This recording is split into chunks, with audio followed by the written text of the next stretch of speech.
Okay, here we are with Gods Will Be Watching. This is a new addition to Steam. It was a pretty hyped up game advertised as a type of game where it's a point and click, simplistic as you can see, very pixelated, old school, etc., etc. But like the Walking Dead game before it was advertised as a game about moral decisions, and it really doesn't really even come close to matching its advertised standards. But I'm going to play through the first section and then we can talk a little bit about the rest of the game. Yeah, I'm picking original.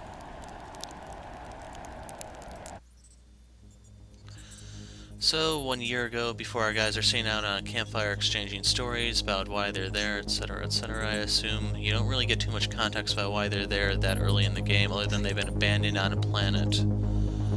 So, hacking systems ready, hostages are secured. You're playing as Abraham Burton, this guy. They don't have the access codes. And now that the arrow's here, we actually have to click to advance. Ladies and gentlemen, may I have your attention for a minute? This siege is an act of xenolifer, or xenolifer, not sure how that's supposed to be pronounced. You are being held as our guests while we retrieve your outstanding research data on the Medusa virus. Seriously, good job analyzing that little bitch. The revolution will greatly benefit from your contribution to the scientific community. Now, let my friends do their work, and I promise nothing will happen to you. Jack, don't let those damn guards get near us. This dude is Jack. Got him, boss. Shaman, keep the network stable while I hack into their database. I'm looking forward to seeing the power of your improved hack boost tool firsthand. They won't see me coming. And you, Abraham, you are in charge when I'm plugged into this thing. Mind the hostages. Don't let them get so comfortable that they think they can save themselves. Ignore them for too long and you'll have a revolt on your hands. Don't scare them to the point of trying a suicide escape either. While I'm plugged in, I'm counting on you to lead the team in their tasks. Aid Jack with his negotiations while keeping an eye on Shaman's work and the network status. Basically, keep the situation under control until my hacking reaches 100% and our mission will be complete. My pleasure. And Abraham, don't hesitate to ask us anything that won't take much time. Xenolifer, let's do this. So he's plugged in.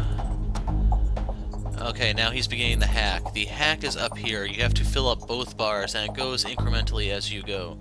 There are two types of commands you have here. When you highlight them, you have the teal, bluish green box, and then you have the red box. The difference between them is the green box is free to use, no time consumed whatsoever, like hack camera.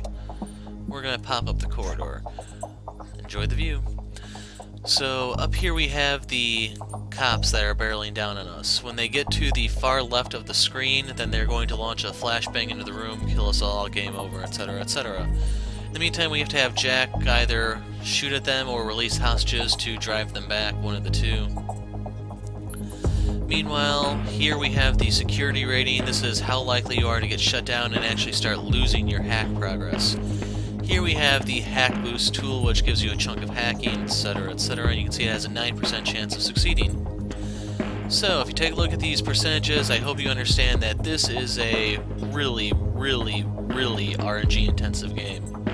So much so that it actually does start to really take away from the experience. I complained about Sunrider having some, but this is about 10 times worse. So anyway, here are our hostages. We need to keep a certain number of them alive and well. And the way you manage them is you have to look at their posture, you have to understand how they're moving to get clues on how they're doing. Like right here, they're on edge, they're likely to do something stupid. Here you have their boss. He's the one that means the most. Things you do to him will actually diffuse to fellow members, and we're going to try a calm down chat. So you can see they all have one leg out. That's one of their lowest levels of tension or anxiety. Doesn't really matter what they say, I'm not going to bother with it, and once you take actions, the guards are going to slowly move closer and closer to the door. Meanwhile, we're going to charge the hack boost, so you see it increase by 10%, and there's more of a chance of us getting shot down. Their posture hasn't changed, the guards have moved forward a bit. We can try to charge one more time. And now they have both legs down. This is their lowest, most relaxed level. now the cops are a little too close for my comfort, and the negotiate I think is just a waste of time. So we're opening fire. So you can see that put them back on edge. Security's down to 62%. We're going to try to calm down chat and watch us get shut down. Okay, they're back to being relaxed. Now, if you don't want to get shut down, you have the option to reinforce security. That's going to increase it to 100% security, guards still move forward, and the hacking is moving slowly. So, they don't need any reassurance from me. We're going to charge the hack boost. Okay, he said he's distracted. If you notice, he's leaning forward. That means he's going to make a run for it. So the way you do that is you walk up to him and you kick his ass. Literally. Okay, they're back to being relaxed. Cops are too close. And you can notice that he's actually rocking himself back and forth, which is a bad sign. He's more likely to do something stupid. So we're trying to talk to them. You can see that these two are relaxed, these two need a little bit of help, and we're probably going to get shut down here, but we need to reassure them. And as you can see, two of them are in forward position, so I'm going to lose some hacking here while I have to kick them to keep them down. So we reinforce security, etc., etc., and we need to drive them back. And basically this entire game is all about just resource management. And not even the fun type that some sim games revolve around. So once again, everything's relaxed. We go back to charging. No one's looking to be doing anything stupid. And now that we're past the 50%, you'd figure it has a pretty good chance of success. I've had it fail 3 times in a row past 60%. So once again, you're going to get screwed over by the RNG sooner or later. And if you notice, they're all in position to run. So we may lose all of our progress right here trying to get them back. The girl is not back to her normal position, so we have to kick her. And all of our progress since then, gone. So we gotta drive the cops back. Need to reassure the hostage to keep him alive and not do anything stupid. And 3 of them are getting in position to run. So we need to drive the cops back. Once again, we got shut down. Good news is no one's doing anything stupid, so we can just pop the security back in and hopefully not lose too much progress. He's getting stupid ideas, so we need to go kick him. And they advertise that there's a break room you can use for this, but it doesn't really seem to be worthwhile. The hostages will be out of your view, and there's a chance they could just come running across and do something stupid like attack you, which will force your buddy Jack here to execute them. So we're going to do one more charge. And now we're going to pop the hack boost.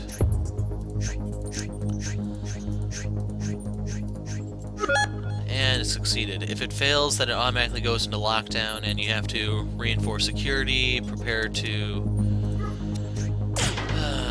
the whole gamut.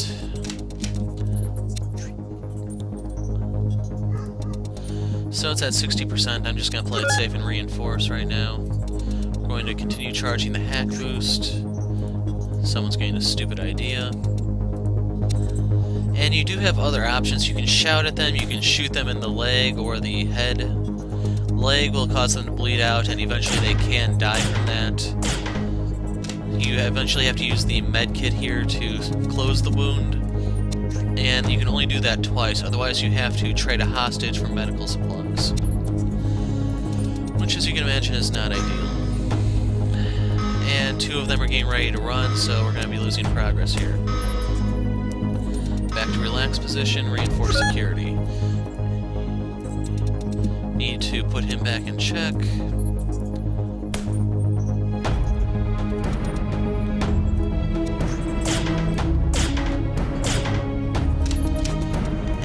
This is basically how the entire first mission goes. You just have to play this balancing act on a game that was advertised to have moral choices, and you may say that maybe things get better later. It doesn't. Sadly, I did pay for this, and I consider it a ripoff. I hate RNG intensive games with a passion ever since Disgaea 4, and I've been trying to steer clear though, since your success is largely based on a roll of the dice. You can do a... crap. She's dead since I wasn't paying attention. So I need to... He's willing to attack still. We're going to do a calm down chat, etc., etc.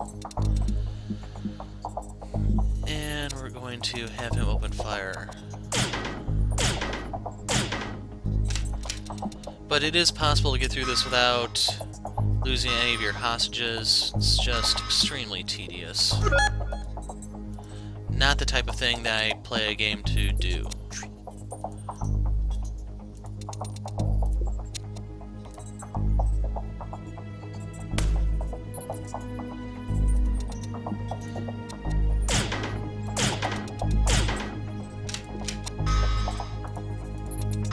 And he's gonna run.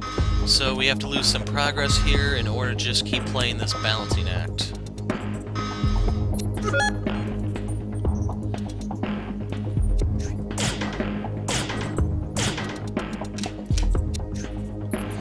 Okay, now we can slowly move back towards the hack boost. We can even get 2 rounds of it off this time. And we can reinforce so that we don't have that problem just yet. So he's getting a stupid idea. This time I am paying attention to use the kick option.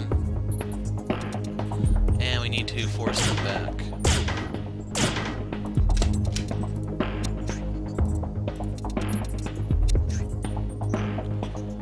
I'm gonna go ahead and just do the reinforce real quick.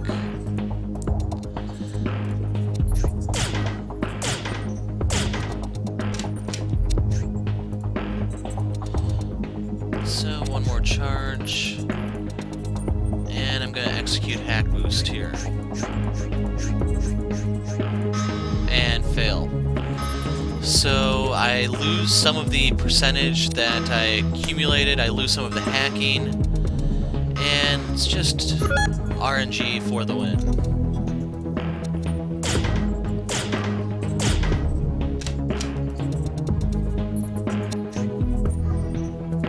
So we're going to charge one more time to get it over 60, and we'll see if I can break my record of 3 in a row failing. Okay, good news is they're not running. And let's fire off the hack boost, see if we can actually get something done this time.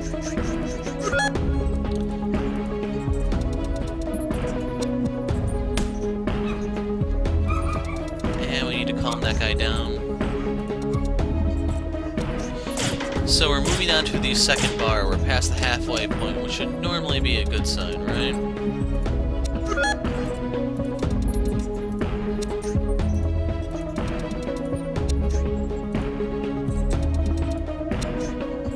And I gotta kick this guy so that he doesn't get any ideas. And I may lose this guy, but I can't help it. Everything right now is just going against me. I can't get them to relax. Security is being an issue, and we kind of got lucky there.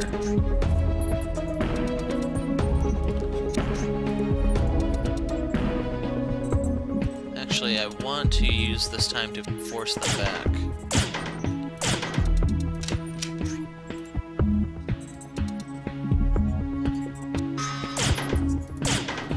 Okay, they're oddly relaxed for gunfire taking place, but I'll take it nonetheless.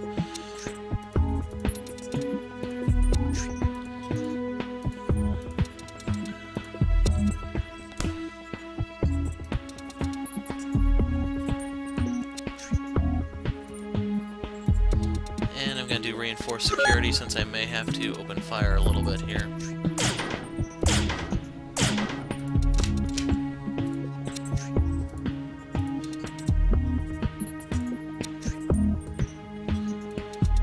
Okay, we're going to execute hack boost. And they're getting stupid ideas. Let's kick them back to place. Reinforce security.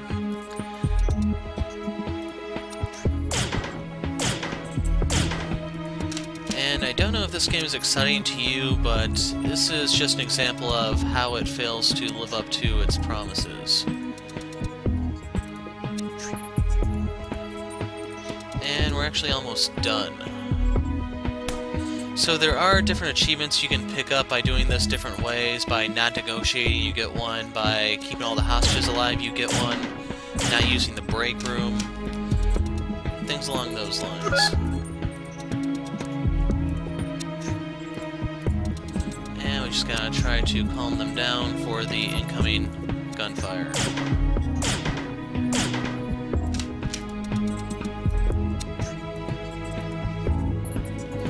So this can actually finish on its own. I just need to buy time.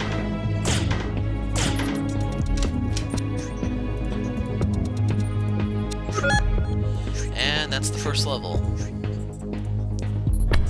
So now that you're complete, they still fire that flashbang. You can see one guy is making a getaway here, but Abraham and Jack, remember we're Abraham, have been captured. Drop your weapon. Liam, get away, lead the revolution. Don't worry about us, we've been through worse.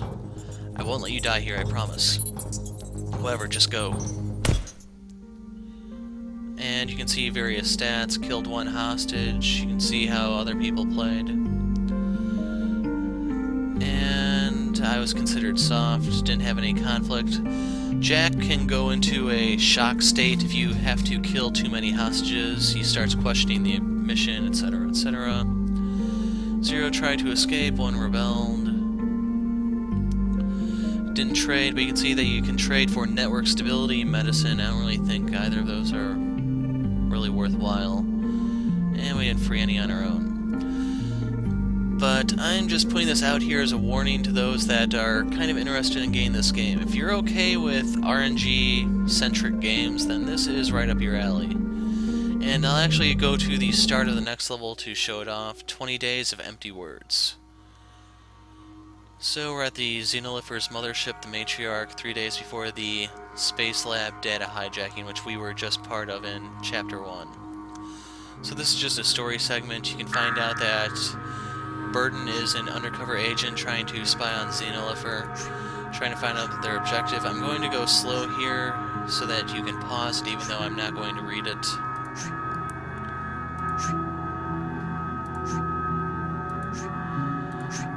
Basically, there's some sort of virus. The government that you're working for doesn't want it released, but Burden thinks that Liam won't pull the trigger, etc., etc.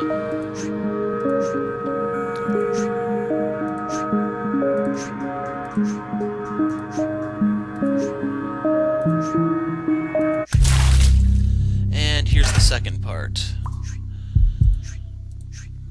So I'm going to explain about what happens here, and I'm not even going to actually bother playing it, though. So here is your torture scene. You actually have a certain number of hit points. You control the two characters, Jack and Burden, and you interact with your torturers. They want questions answered, etc., etc. So your choices are provoke, which I guess gets them to hit you. I don't really use this too much because I didn't see much of a benefit to using it.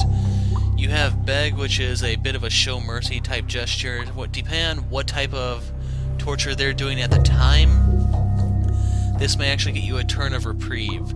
Every turn you actually get a certain number of hit points back, and if you run out, you die. If you manage to stay alive at the end of the night, you move on to the next level. And I'll get to the next level in a second. So your third option is Think. What Think does is increases the percentage of Lie. And if you notice, Lie, 10%. Once again, the RNG rears its freaking head. And your fifth option is Confess, which is just a secure thing, but once you use this too many times, they get all of their answers and they kill you. So your job here is basically survive. They have, I think, 8 actions per day, might be something like 7. And if you lose too many hit points, you die, like I said.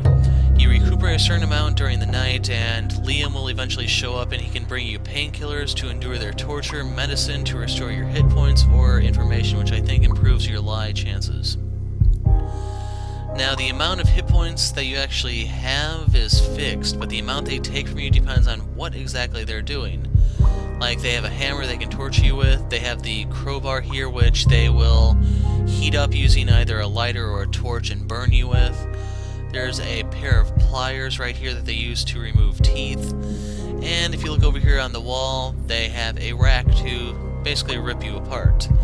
Now, the fun thing about the rack is this is a really good sink or swim point, because odds are whoever goes up here is dead unless you're just going to spam confess. So if it's Burden, game over. But if it's Jack, on the other hand, you can actually kill him off, and for one reason or another, he's actually alive and well in the other chapters despite getting killed here, so consistency for the win. And eventually, despite how well you manage your hit points, eventually you're going to get to a part where he's playing Russian roulette with you.